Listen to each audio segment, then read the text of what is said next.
Bismillahirrahmanirrahim. Assalamualaikum warahmatullahi wabarakatuh. Alhamdulillahirabbil alamin. Allahumma shalli ala Muhammad wa ala ali Muhammad amma ba'du. Siswa sekalian yang saya banggakan, pada kesempatan ini kita bersyukur masih dapat melaksanakan segala bentuk aktivitas kita sebagaimana biasanya, di mana dalam hal ini kita dalam konteks belajar menuntut ilmu pengetahuan yang mudahan ini dapat bermanfaat di masa depan. Untuk pertemuan pertama ini kita mengawalinya dengan pelajaran matematika, di mana untuk pelajaran pertama kita akan membahas tentang kubus dan balok. Jadi siswa sekalian bisa dilihat di dalam buku yang sudah dibeli ya. Matematika ini ya, jadi bukunya dibeli di semester sebelumnya karena buku matematika ini selama 1 tahun menggunakannya. Jadi di semester 1 sudah dibeli, itu untuk 1 tahun, silakan dibuka di sana ya, di kubus dan balok untuk membaca wawasan yang lebih luas di sana. Pada kesempatan ini saya akan sarikan dari beberapa poin ya, poin pokok yang ada di buku tersebut. Mudah-mudahan ini dapat dipahami dengan benar ya, untuk bisa menyelesaikan beberapa soal-soal yang ada di buku tersebut.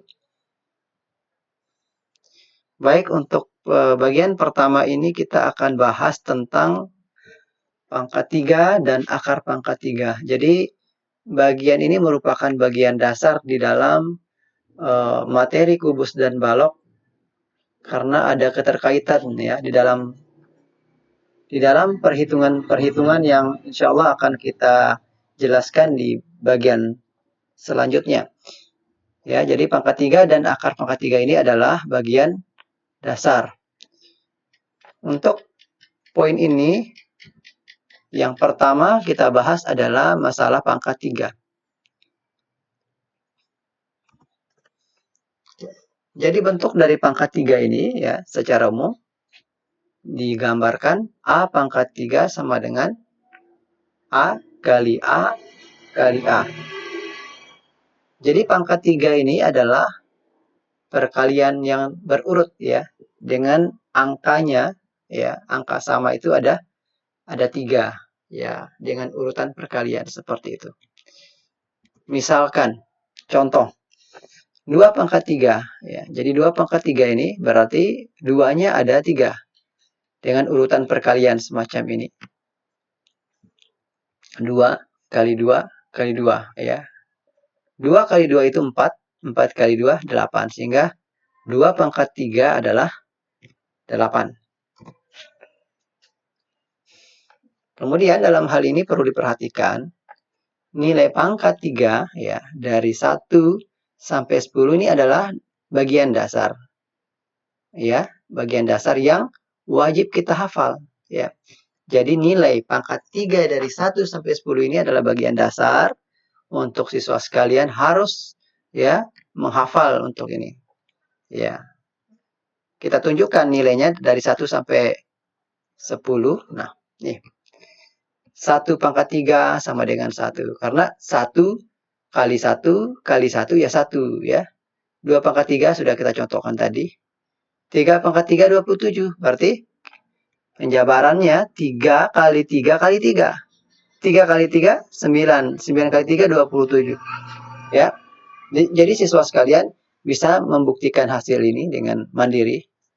Ya, tetapi sekali lagi setelah dibuktikan, saya harapkan untuk bagian dasar ya 1 sampai 10 ini untuk perhitungan pangkat 3 harus dihafalkan. Karena akan menunjang untuk bagian-bagian selanjutnya nanti ya. Jadi siswa sekalian silakan menghafal. Ini sebagai saran saja ya. Jadi saran buat hiasan di rumah. Pakai kertas hias seperti ini. Ya, dengan ukuran yang terserah siswa. Jadi kalian buat ukuran semacam ini. Bentuk semacam ini ya. Kemudian ditempel ya, ditempel di kamarnya atau di bagian yang sering kalian bermain di situ ya, agar nilai-nilai ini, nilai dasar ini ya, bisa kalian hafal ya.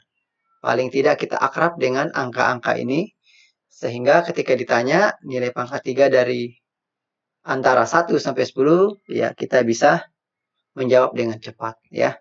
Ini saran saja ya buat di rumah ya. Buat hiasan di rumah. Baik, kita lanjutkan. Contoh soal. Nah, jadi misalkan contoh soal 4 pangkat 3 ditambah 5 pangkat 3 ya sama dengan 64 ditambah 125. Yang hasilnya di sini adalah 189. Ya. Ya, 4 pangkat 3 ini ya 64. Ya, ini 64. Kemudian 5 pangkat 3 ini dasar semua ya. Jadi intinya kalau kita sudah menghafal ini, insya Allah soal semacam ini cepat bisa diselesaikan. Adapun soal yang di luar angka dasar itu, maka wajib kita secara manual mencari ya. Tidak usah dihafal kalau ini karena besar.